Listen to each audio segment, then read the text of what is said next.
now his last presentation in this conference.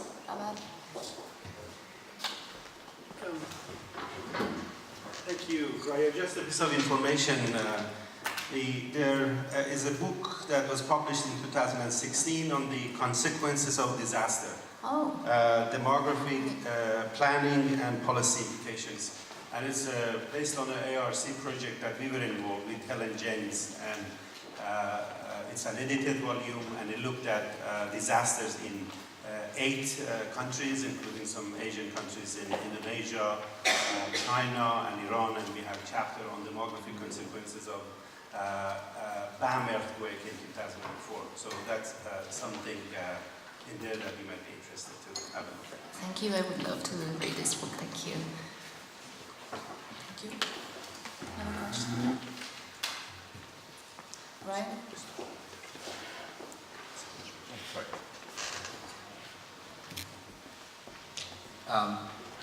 Raya, my question is on the climate and migration topic. Yes. And I'm wondering, because I personally also haven't really known what to think about that as a research topic. We've kind of gone through a cycle of in the 90s having, not very well substantiated large projections of international migration driven by climate, and then a bunch of work that my impression was kind of put it in better context and said, well, it's actually one of many drivers and hard to disentangle and unlikely to produce these large international flows. So what I'm wondering is, for your interest,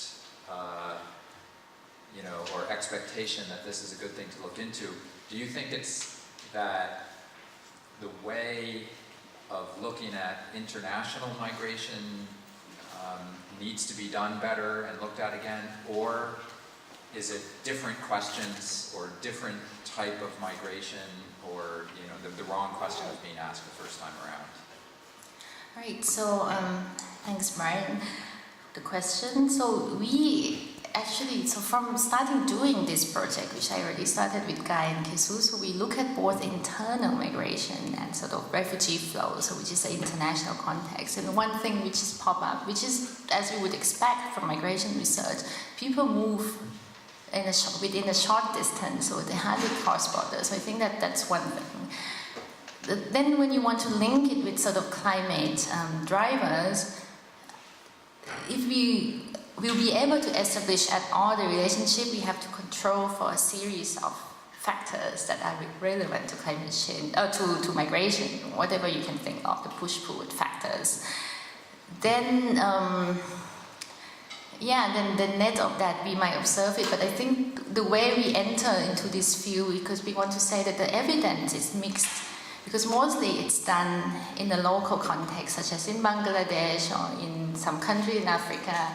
But what about if we do it cross-nationally, taking as many data from different countries as possible, and maybe we can first establish the kind of the global scales, and then maybe we downscale it. So that's the way I approach it. So in fact, we do find some relationship, mostly with temperature more than rainfall, after controlling for things, but we still have to dig a bit more. Yeah. For international migration?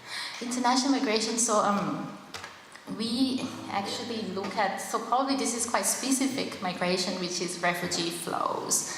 So, so we kind of enter it through conflict. So first, climate change and affect conflict. So there's a relationship right now, which is mostly on, again, it's on temperature and drought.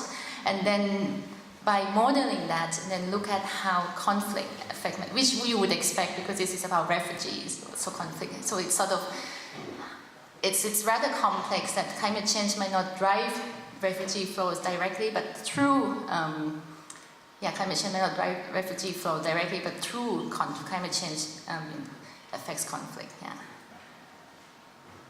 Thank you. Last question. So how much is left of this 40,000 euro that you got from That's the question. Can you pay for the... I did the scuba diving course and rock climbing in the area. Okay, thank you very much, Raya.